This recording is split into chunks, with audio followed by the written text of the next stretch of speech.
Hello and good morning, ladies and gentlemen, and you'll never get far. The sun has made an appearance.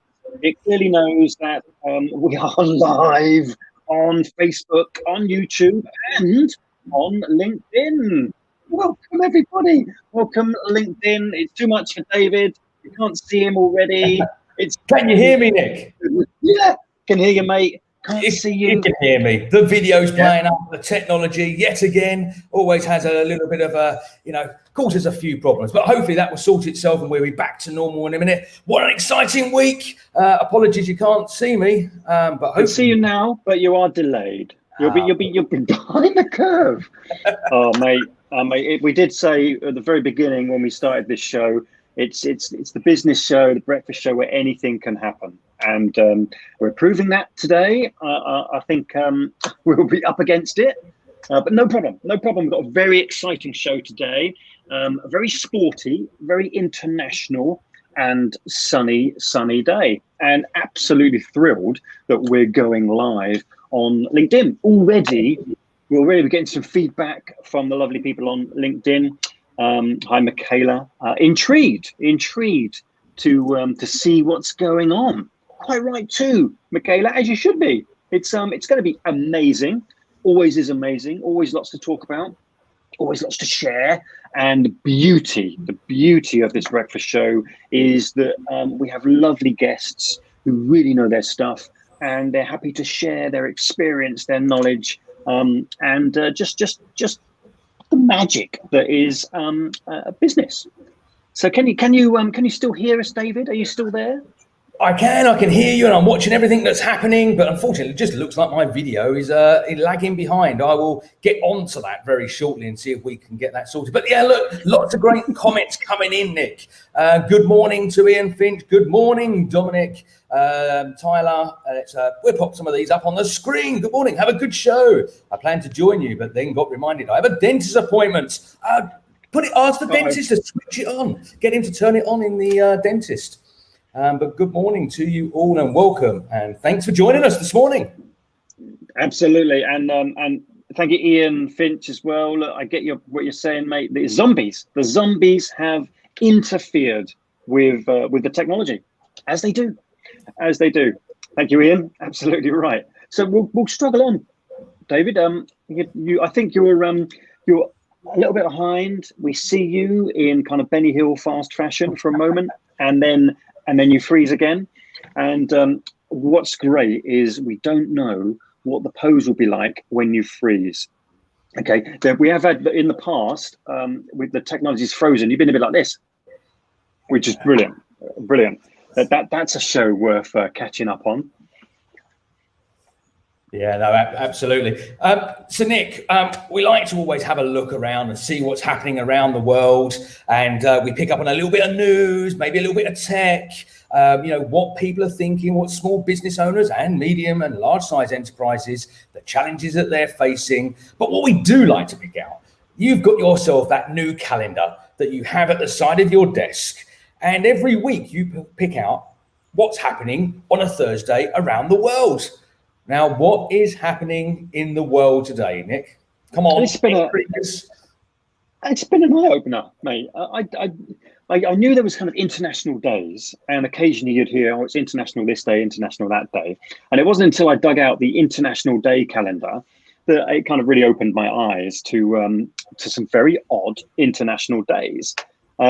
So today, ladies and gentlemen, you may not know, but today, oddly enough, is they call it Bomb Pop Day, all right, which is an American version of a rocket lolly. Right, so you and I know it as a rocket lolly, that lovely three-coloured lolly. It's that day, right? So if you're out and about and the sun's shining, get yourself a rocket lolly. It's also Swim a Lap Day. Get down to your local pool and patronise the local swimming pool and do a lap. David's in a much more fortunate position than we are, because to his Swim a Lap Day, I think he just needs to go through those lovely French doors, and he's in. And it's Upcycling Day. Now, I like this. Upcycling Day. In other words, if you've got old stuff, make it into new stuff. It seems to be very fashionable, upcycling. I did indeed do some upcycling myself early on in lockdown 1. Up came the decking. The sun came out, right? The decking was a bit rough. Okay, it'd been down there for years. Let's pull the decking up. What can you make with your decking? Let me show you. You can make a lovely bin tidy. Hey! Very nice. Look at that. Look at that. Upcycled from a load of old decking. Any upcycling going on where you are, my friend? Well, we do quite a bit of upcycling here, to be honest. People are pretty green at the best of times. So if I could, maybe next week I can give you a tour around and we can show you some of the things that we've done here with a bit of upcycling to make our outside environment more lovely and kind of comfortable. So yeah, crate chairs, some old crates that were turned into comfy kind of sofas and chill out areas and stuff like that. Yeah, I like a bit of DIY, actually, getting my hands dirty and having a bit of a play. I think we definitely need an upcycling tour of your little gaff over there. Right? I think upcycling, it's one of those things that you can take into your business. It's slightly quirky, right? But you see, let's say something going on in another industry, and you think, that's good, that's great practice. How would that look in my industry? And you see great innovations coming, and it's not I'd call it upcycling. Great innovations over there. How do we bring that into over here? Constantly learning from each other in business, and it's easier to learn from each other if it's a similar business. But there's loads of cool stuff that goes on elsewhere. You think, actually, I'm having that idea, and I'm going to make it my own. Feel free, lovely audience, especially if you've got innovations that you've seen elsewhere in other industries that you think, you know what, let's call that upcycling for business. I'll upcycle that into a little bit of what I've got going on. Right. You're back, David. Yes, I'm trying to work the technology and see what's going on here, but it seems to be maybe a little bit of internet capacity issue. But I'm going to keep working on it so you get me in full video flow as well as audible. Okay, so Nick, news, travel industry. Today is the big talk later on. What's going to happen? Are we going to be allowed to travel a bit more freely, get away for that holiday, get back without having to isolate? Will we need to be double jabbed, or will the rules relax? I know you had a bit of a delve into this. What have you found out for us, Nick? Yeah, big day really for the travel industry. They're crying out for a bit of relaxation for the rules. At the moment, most places that you perhaps want to go are on an amber list. And if you're coming back from an amber country, you've got to isolate, you've got to stay at a hotel or isolate with many tests. There is talk that if you've been double jabbed, then you won't have to isolate if you come back from an amber country. The travel industry are crying out for a little bit of relaxation because summer's coming, if it's not already here. And most people, I guess, are looking at it and booking staycations in the UK. Travel industry want you to jump on a plane and go to Torremolinos, of course. It's difficult to know, and the government will having their review today to say yes, no, we're going with the science, we're going with whatever someone else says. It just doesn't seem, what I see of this whole kind of these decisions being made, it doesn't seem to be a level playing field. I know we're going to talk about crowds a bit later, because of course we ought to talk a little bit about the football, but it doesn't seem to be a level playing field. And I guess travel industry, if you're in the travel industry, give us a shout and we'll say hello. How you're finding it? What are you waiting to hear? But yeah, once again, another industry really struggling, just tenterhooks, waiting for the opportunity to kind of get going again. Good question by Ian Finch. But how do you prove that without your vaccination passport? Because obviously there was the talk about not having to have a passport to travel freely. This is the vaccination passport I think Ian is alluding to, not your country of residence passports. And of course, yeah, you know, you're going to have to dig into the NHS app and actually bring that up and show that you have been double vaccinated. So it's going to be challenging, definitely. Are you prepared to do that?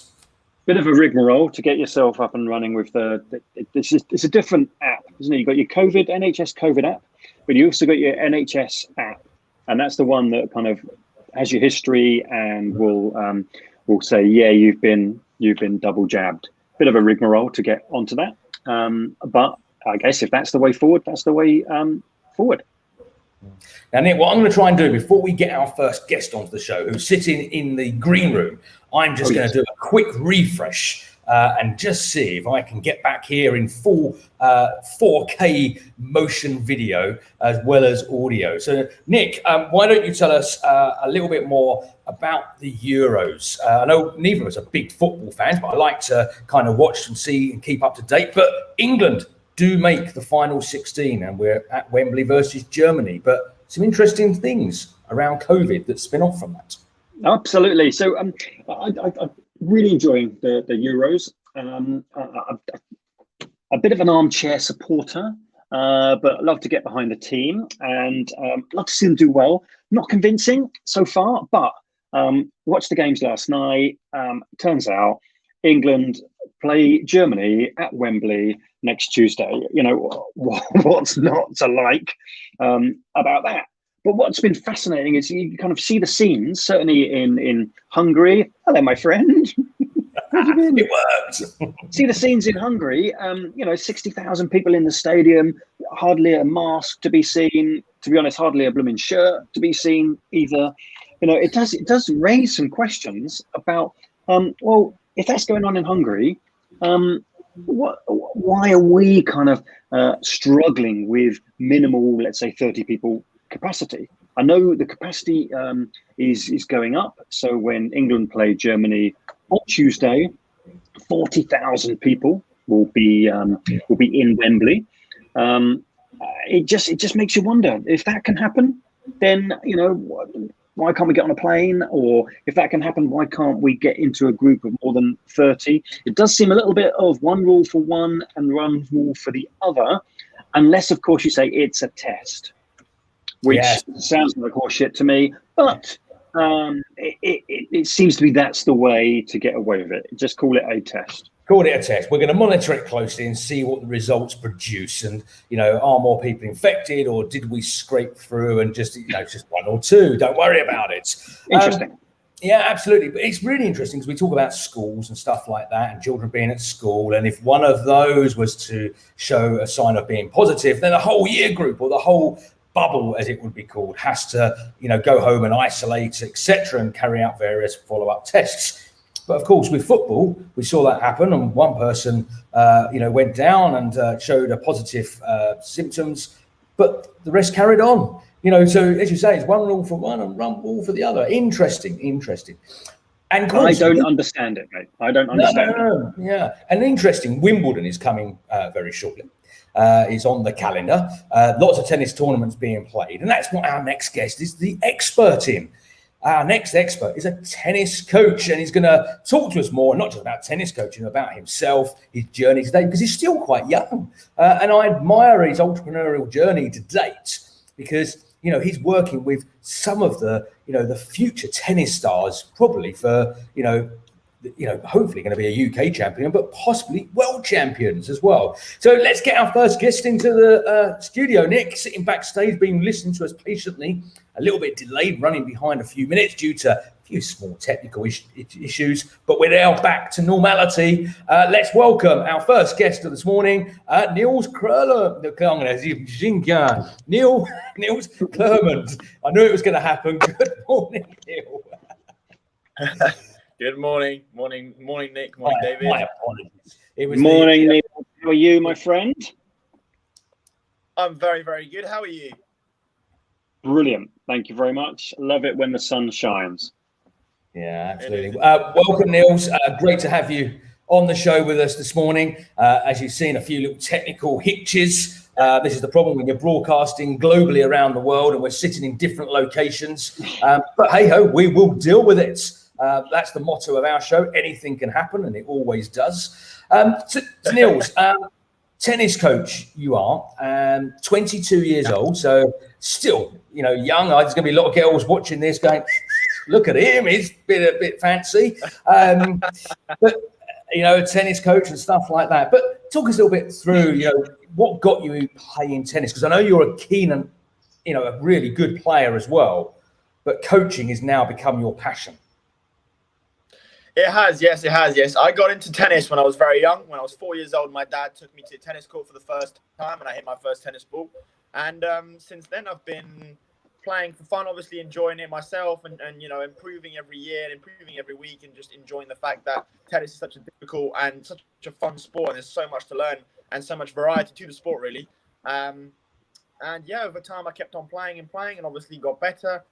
And I've played loads of tournaments. I've traveled loads around. And tennis is a sport where you make a lot of friends. You meet a lot of lovely people, a lot of people who've had a similar journey to you. So you can really sort of have a group of friends where you can play tennis and you can talk about tennis, which is amazing. And I went to Colford from 2017 to 2019. And in my last year, I started doing a bit of coaching here and there and found out that I actually really, really, really enjoyed giving my knowledge to kids and adults and people who were really, really keen to listen and to enjoy and get better. And I really found that I actually have quite a talent for it. That I have quite a talent for sort of transporting my knowledge from me to whoever's willing to listen. And then since then, I've been mentored by David Hall in my first year, and I was coaching every Saturday and every Wednesday morning. We had a lot of kids. And since then, he's taught me a lot about the sport. He's taught me about how to coach and how to teach different age groups and different levels. And it's been a really amazing journey. And now, 3 years in, I've coached 4 or 5 of the top kids in the UK, under 12s. I've won 25 tournaments with them. And I'm now getting a wider clientele, if you will. So I'm coaching adults now and coaching loads of different levels, different people. Some people who just want to play tennis after work. And some people who really... As I said, I've got this young kid who's an amazing talent and who's just so fascinated by the sport. And it's an absolute joy to be coaching him. So that's what we are at the moment. This is so cool, right? So cool. I know very little about tennis, but I know quite a bit about sharing knowledge and experience and coaching and motivating. It's interesting. It's a small industry, like most industries, I guess, pretty small. You get to know who's who. It's like kind of an extended family. That's very cool, mate. And clearly loving it. Yeah. Why wouldn't you love something? It's been doing it from 4 years old. You love it, and now it's your business. Amazing. Exactly. It's been an amazing journey so far. So Nils, you're talking about working with young under 12s, and there's a couple in particular. But what's the opportunity here for these? I mean, these are at this point they're very you can influence and mold them and get them to be fantastic at what they do.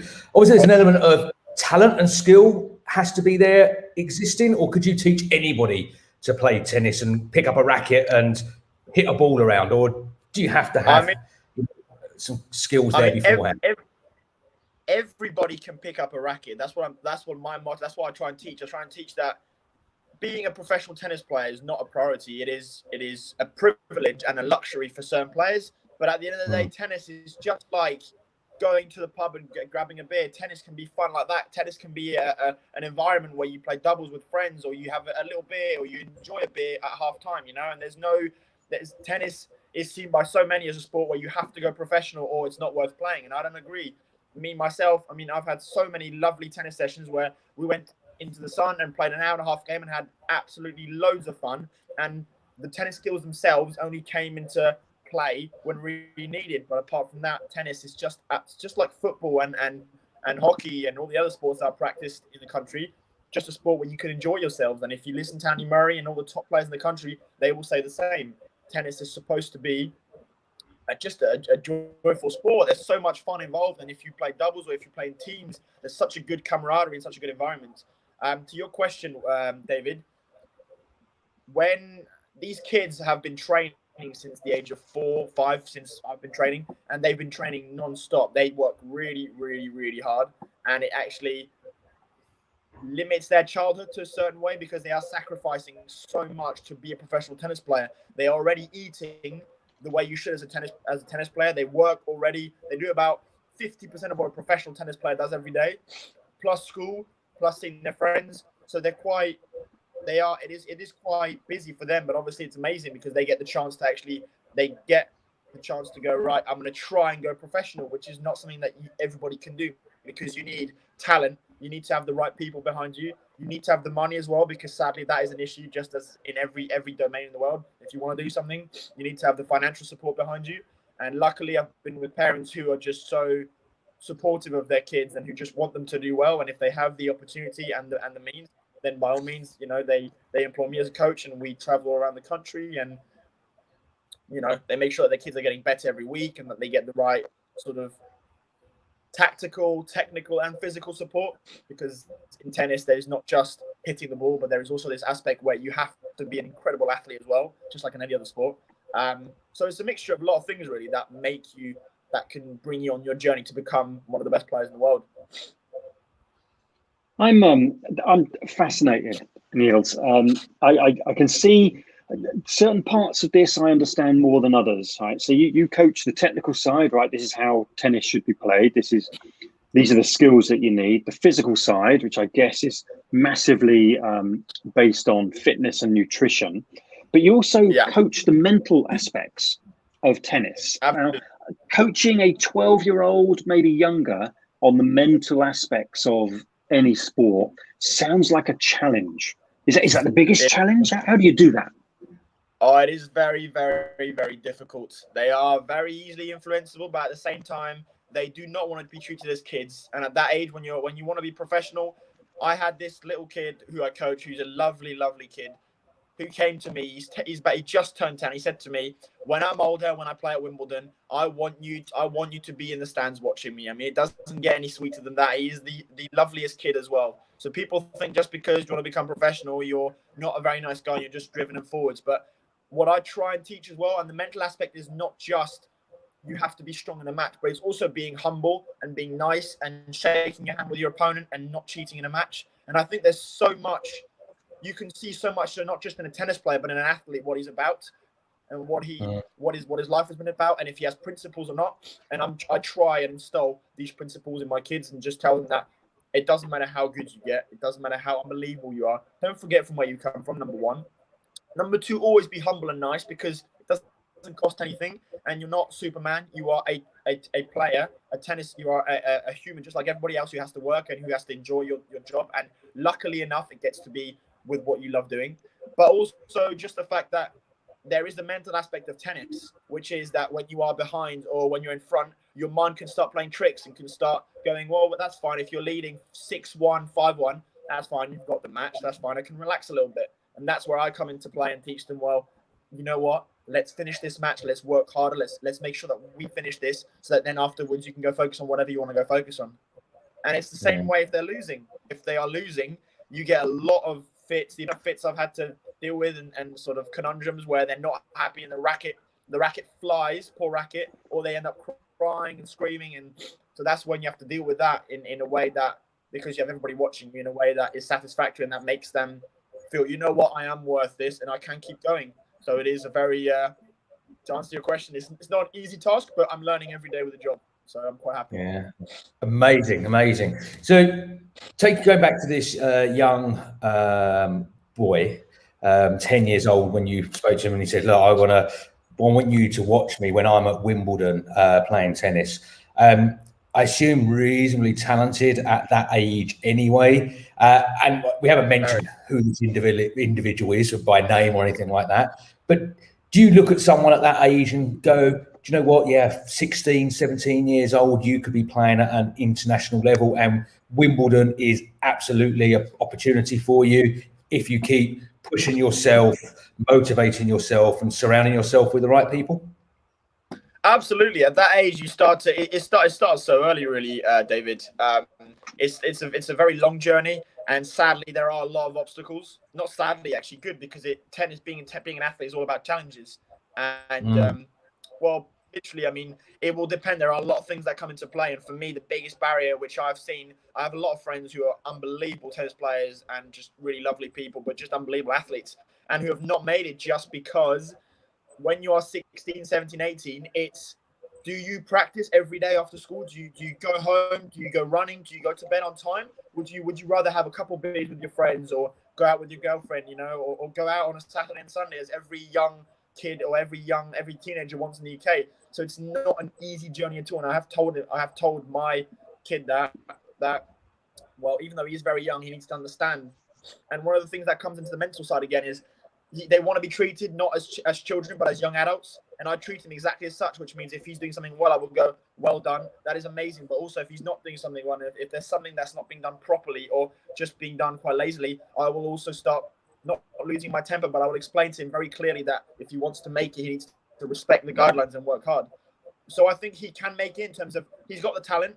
He's got the financial support, more than enough of money. They have that. So they're very blessed and very lucky to have that.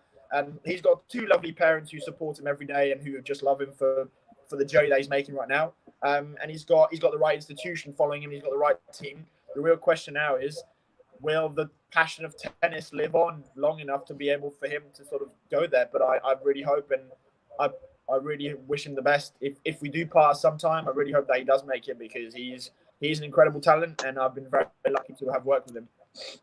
We'll have to get him on the show, Nick, when he becomes that standard, when he's playing at Wimbledon. Nils can bring him back, and we can get to meet this young man in the making as he starts to win, because he's winning tournaments as well, isn't he? He's already playing at a good level.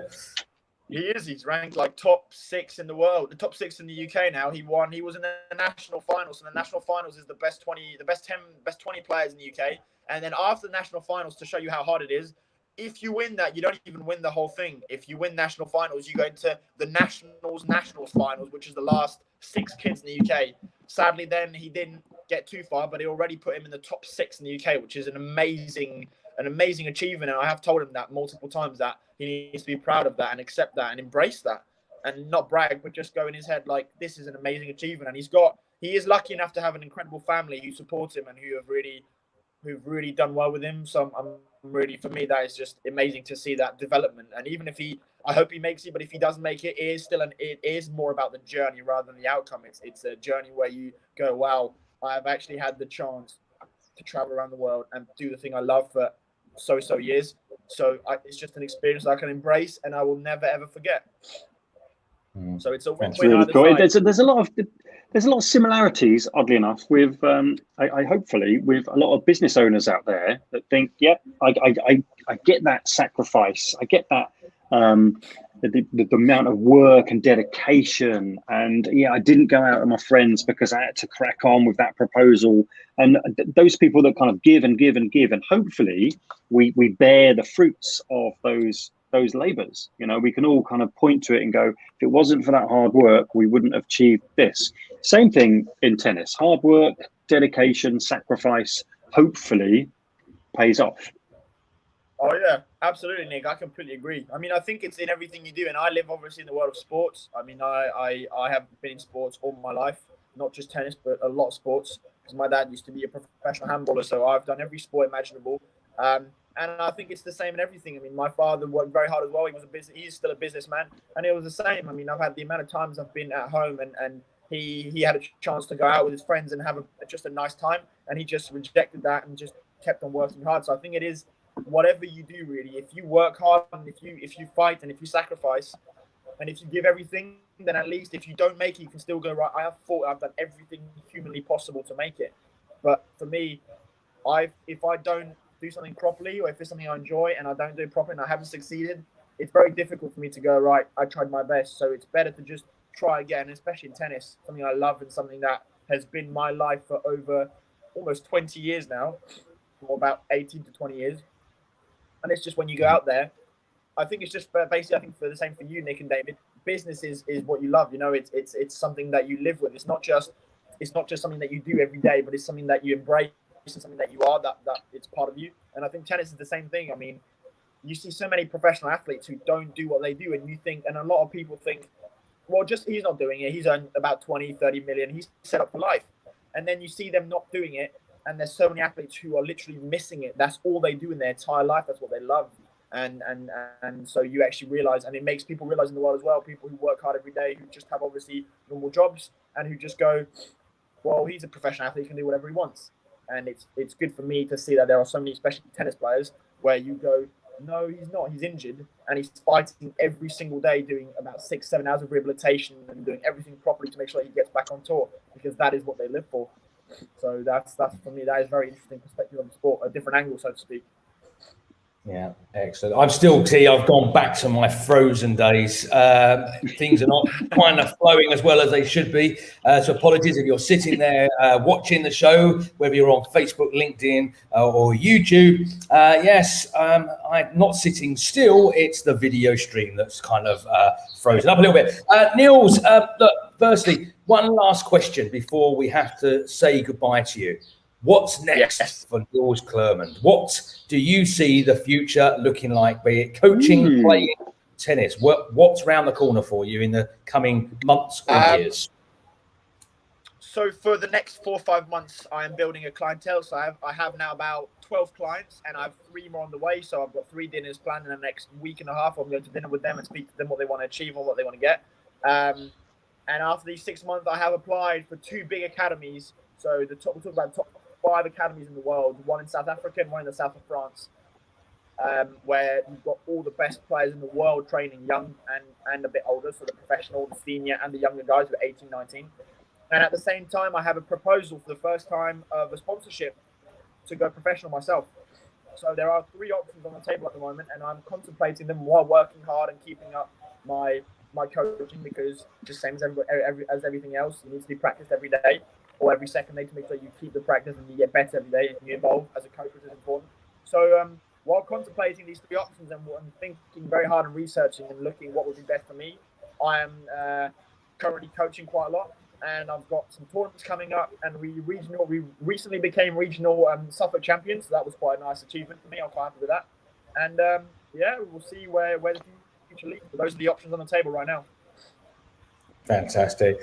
Nils Klermund, thank you so much for joining us this morning. It's been a pleasure having you on there. We will catch up very soon and have more discussions and get you back on the show with some of your budding famous tennis stars of the future as well. Thank you very much, Nils.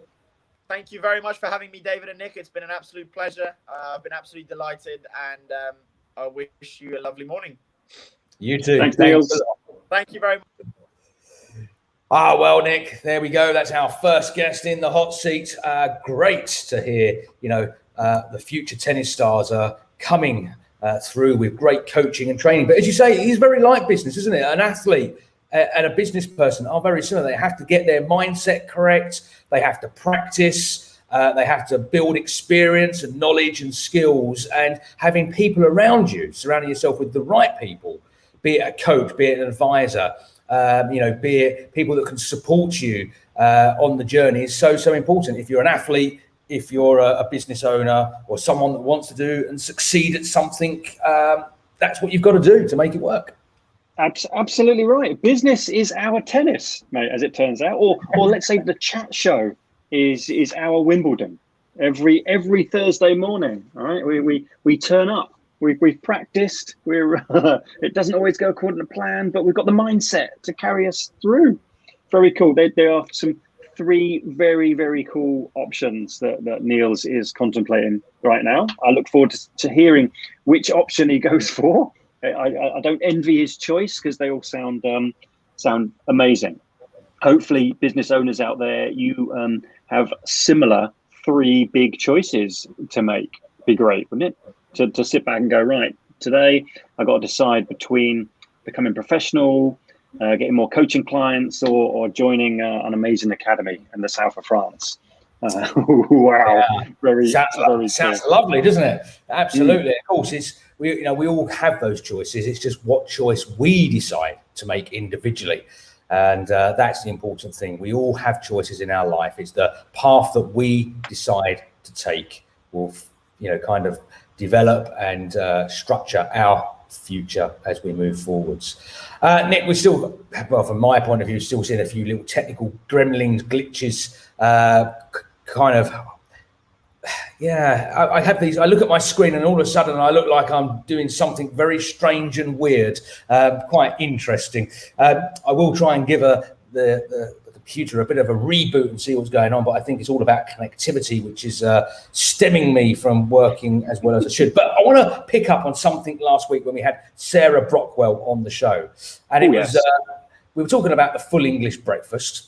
And Sarah did a poll on LinkedIn and got a large response of people. And I said to Sarah, let us have the facts and the figures. I want to know what the answer is. And the question was, full English breakfast, would you have it with black pudding or not?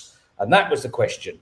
And we have the results. So the results are really, really interesting. Quite a large number of people voted. And should we have a look what happened? Let's have a look. So here's the results. Black pudding in a full English breakfast, yes or no? And 52% of people like black pudding. I think that's this is like the Brexit vote. Look at that, 52, 48%. What do you think to that, Nick? May I tell you, this is too surreal. It's as though you want to hold a slightly iffy vote. The answer is going to be 52-48. All right, before you even start, get ready for a 52-48. All right, how can that be? Black pudding? Come on, man. But imagine that, right? Right, we've had a vote. Okay, we're a democracy. We've had a vote. Nick, get black pudding down your neck from here on. Imagine. Now, I wasn't happy with previous votes, let alone this one. Imagine if we'd voted and now I've got to eat black pudding. Woohoo! Jeez, that's going to be hard to swallow, quite literally. Ian Finch says, black pud, yes, please. Ian, I haven't forgotten something you taught me a couple of weeks ago.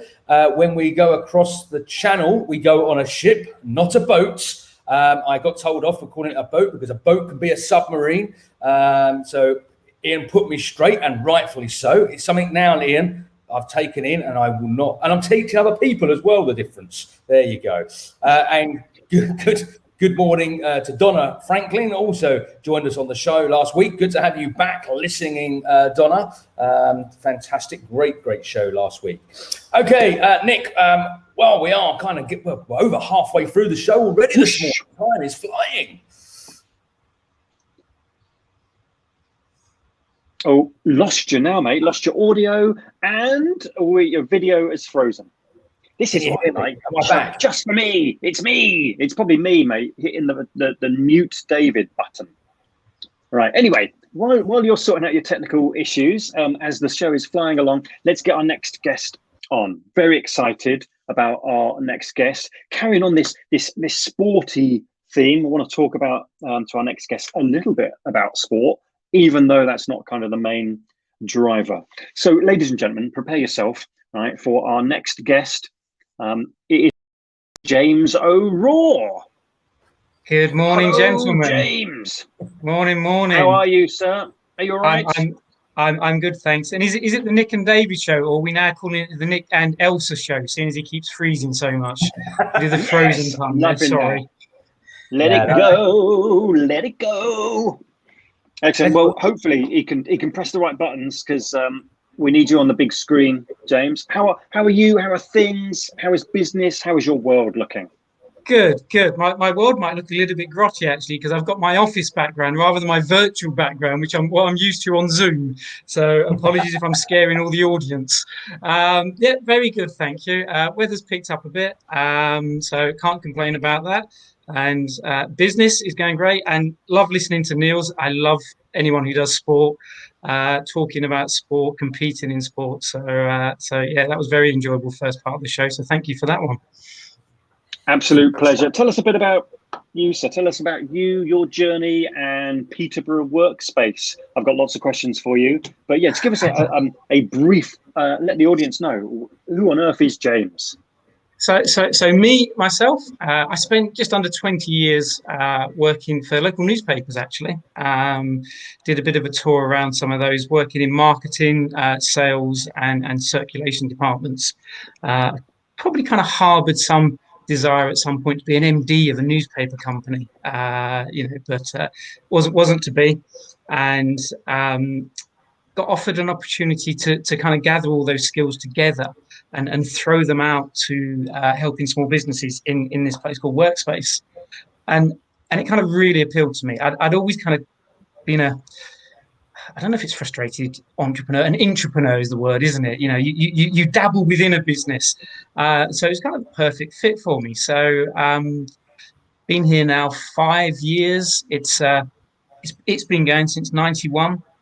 It's basically an enterprise hub for local people, anyone who's got an idea for a business, where they can come in and try and make that business grow, and we help them as much as we can. And I quite often tell them fairly early on in their journey that actually I don't want them here. I want them to kind of move out and move into their own premises and be successful. But it's an amazing place, huge range of businesses. Not many sporting businesses yet. I might have to change that. But it's a fun place to be, definitely. Definite massive diversity. I was having a look at some of the businesses in the Peterborough WorkSpace over the years. So this is a not-for-profit. I've got an idea. I need some space, and Peterborough WorkSpace is kind of like a bit of a commercial style property for me to use while I grow my business. Yeah, that's it. It was obviously a genius idea when they set it up. They basically took a warehouse and subdivided it into all these little units. It's all on one floor, so it's great for moving things around. So as a result of that, you get that range of businesses that you maybe wouldn't get in a serviced office environment. You have a massive diversity of businesses, and we let them have that space, and they kind of do what they want. They can literally do what they want. They can access support through me and my network, or they can close their door, get on with their business, and do what they need to do. It's very much a light touch. There's no incubator program. It's not a start and finish.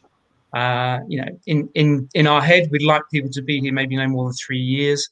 I've got 2 businesses that have been here since 1994. I'll let you guys do the maths. Quite a while. And then they've not any desire to leave, I think. So we kind of have to balance growing businesses with commercial reality. So we have that blend. Are you with us, David? I'm kind of here, here 1 minute, gone the next. But I am here.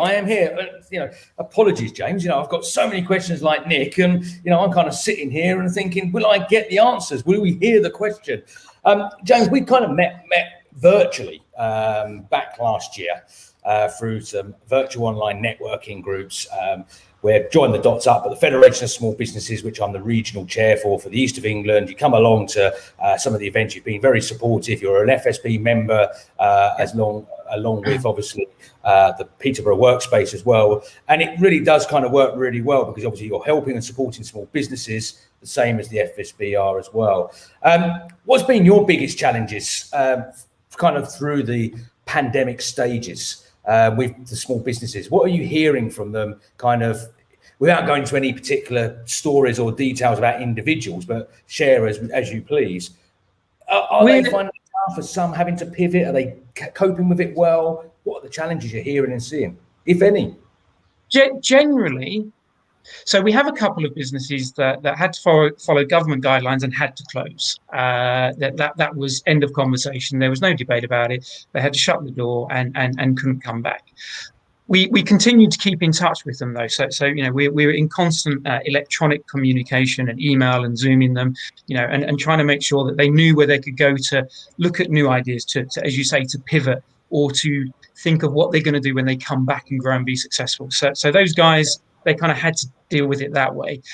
Most of the other businesses here, I'll be I'll be honest with you, have been very fortunate. They've been very busy, and they've been able to use this horrible situation that we're in to their advantage as a business, and have grown, and been very successful. We've had businesses move out into their own premises in this time as well, because they just got too big for us, and we've been busy. We have been busy with inquiries and new tenants coming in, and we're actually full. So in my little world, I know there are so many businesses out there that are suffering, but in my little world, in the little play pit I get to play in, it's been a positive time, if that's the right word to use at the moment. Yeah, I did read recently that there's more millionaires than ever been made during the pandemic. And I think one thing I admire about business is its ability to keep going, to reinvent itself, or to just kind of find a new way. Some businesses don't have that opportunity. I own an events business, half of an events business, and without the industry, there are no events. But most businesses have found an alternative route. And it's great that you're there to support them. Because I understand that the support isn't just premises, is it? There is additional support that you offer startups. Yeah. So we, when you start up a business, there's so many things that you don't know.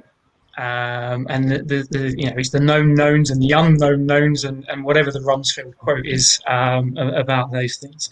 And so we operate an open door policy here, which I'm hoping doesn't happen while we're talking, as you can see a door behind me. So the guys will come in here and we'll talk a lot about their business and what they're doing.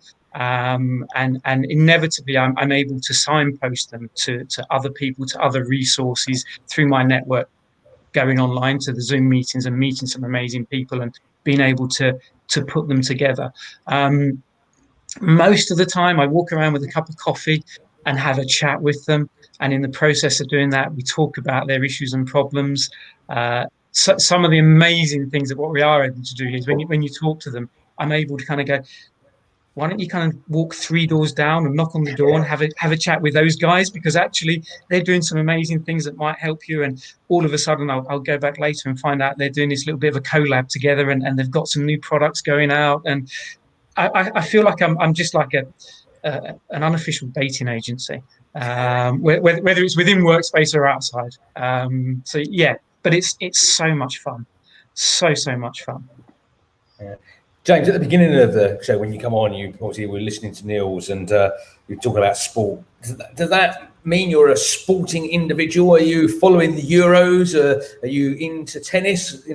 What's your dabble? What do you like to get involved He's a great British athlete, David. Not now. Not once.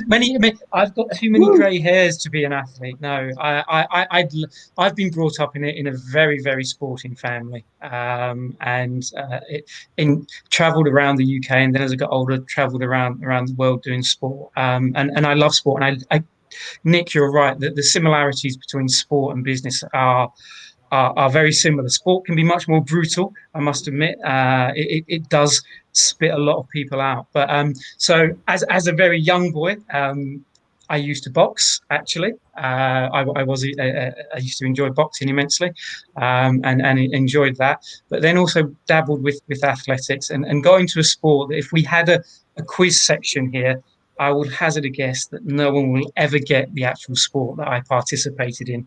But I actually used to be a race walker. Right. Okay. Which in Spain, by the way, is and in parts of Europe hugely popular.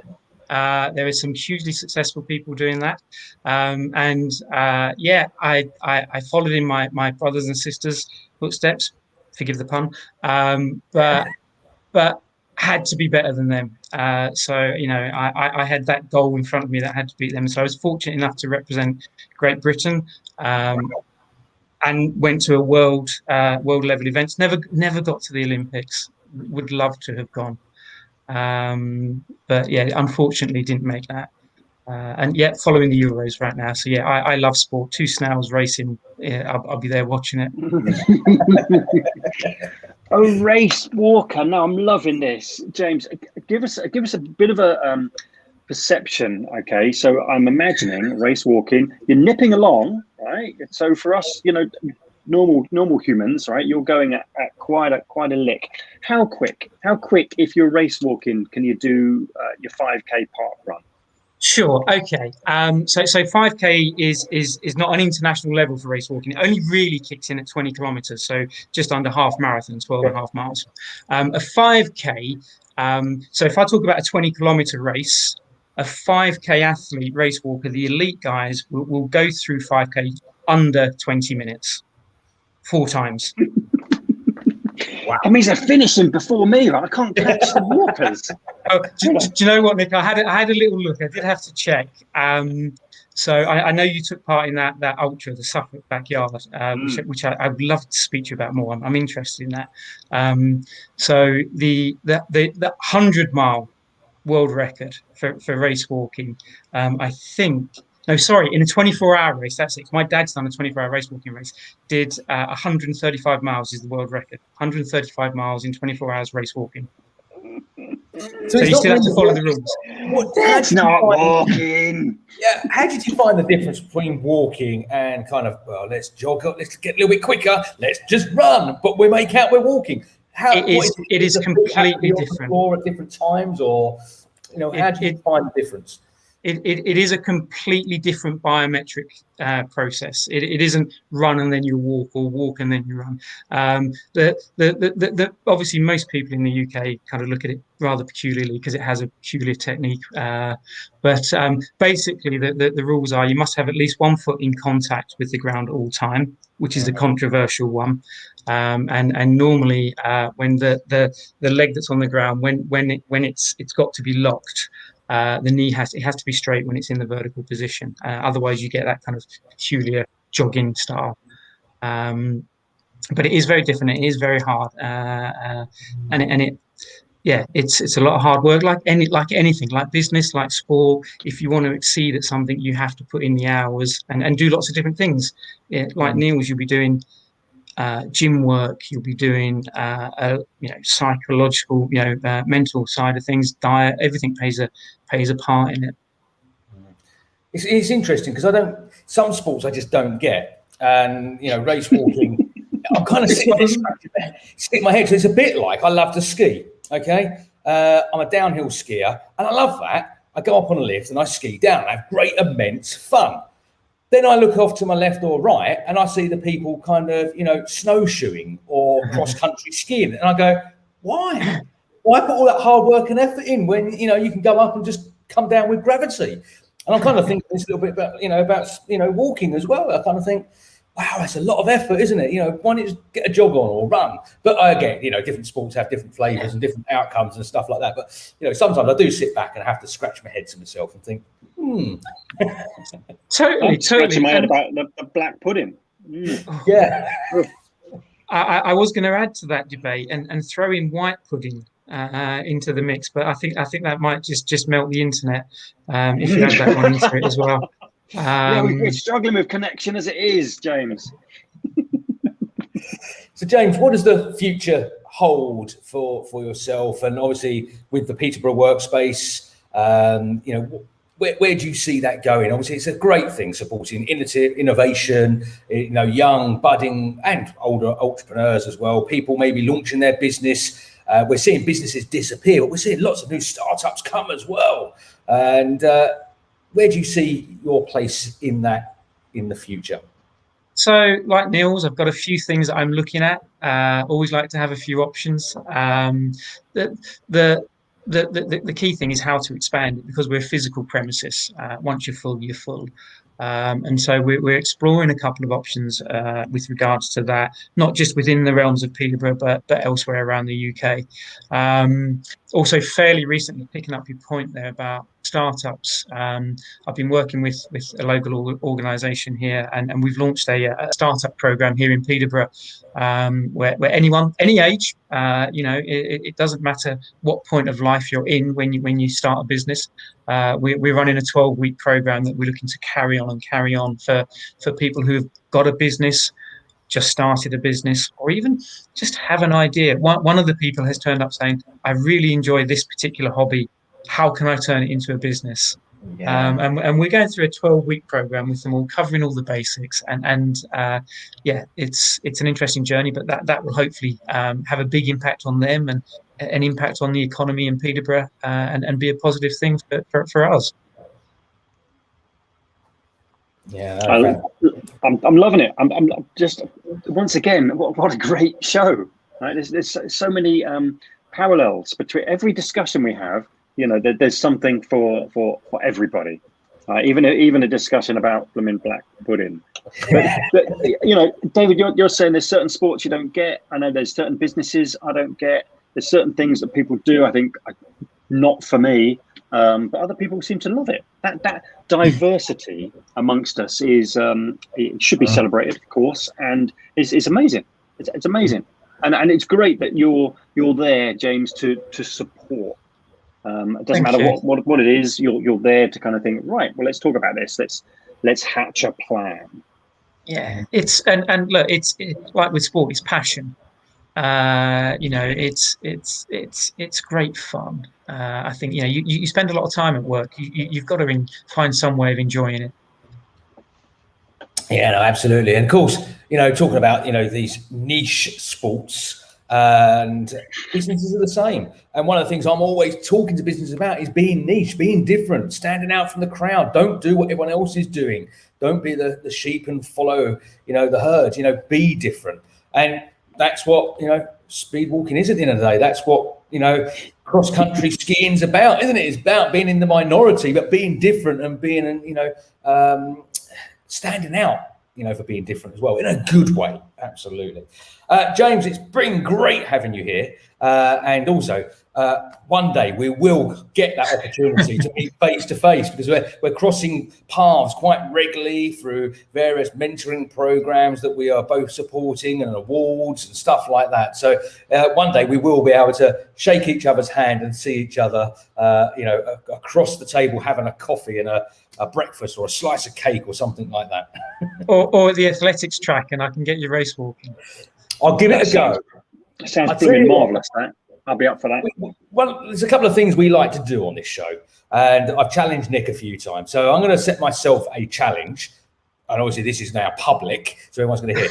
When we can, and I don't know when that will be, first when I'm back in the UK and I can get to meet you, James, we'll go to the track, we'll film it, okay, so we can show the audience that we've done it. You can teach me to race walk. I don't know how far I'm going to get. I'm certainly not going to go for any world records of 135 miles or kilometers, whatever it was. I'm going to stick, I'll do a couple of laps, 3.5 laps, 1,500 meters, whatever it is. I'll go for that, a mile. Sounds like a plan.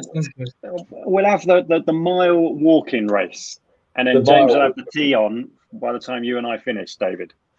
No, I can't do it anymore. I think, bizarrely, and then I'll stop talking. The world record for the mile was beaten fairly recently in the last year or so by a British lad.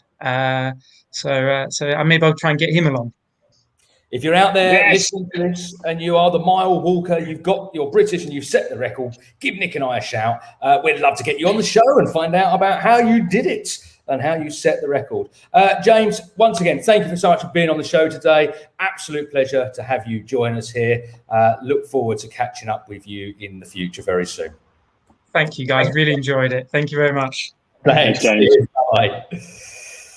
Well, Nick, tech seems to be okay at the moment. Looks like we've got back to a bit of normality. Hey, what a morning, what a great show, though. Having Nils and James on the show, both sporty types. As you said, it will be a bit of a sporty show. The fun of the Euros, kicking off next week with, the Germany match. Who will be tuning in and watching that? Formula One this weekend as well. So it's quite sporting if you're into tennis and cricket, all this sort of stuff's happening. But I think we've kind of wrapped it up, really. It resembles business pretty much similar. Good coaches, great teams, good people around you. So many similarities, mate. And it's lovely to be able to have conversations with people that get it. You know, they get business, they get sport, they get kind of what it is to sacrifice and work and motivate. That's what we love. We love that energy, that enthusiasm about all things, business, sport, and everything else. It's been great. What a lovely show. And welcome to the new world of LinkedIn Live. Brilliant.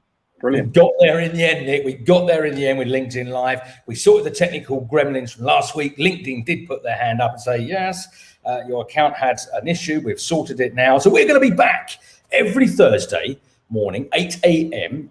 Through to 9 a.m. LinkedIn, Facebook Live, and also broadcasting on YouTube as well. But next week, we are starting to transition, Nick. We are moving from Uni. Uni will still be around.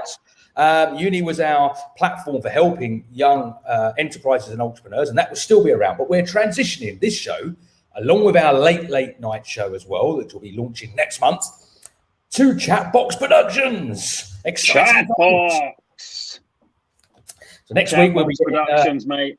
Very excited. I'm excited about everything, but incredibly excited about Chatbox.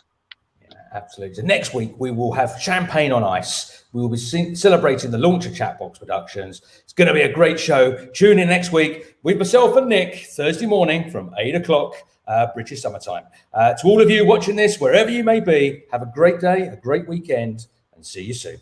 Bye-bye. Bye.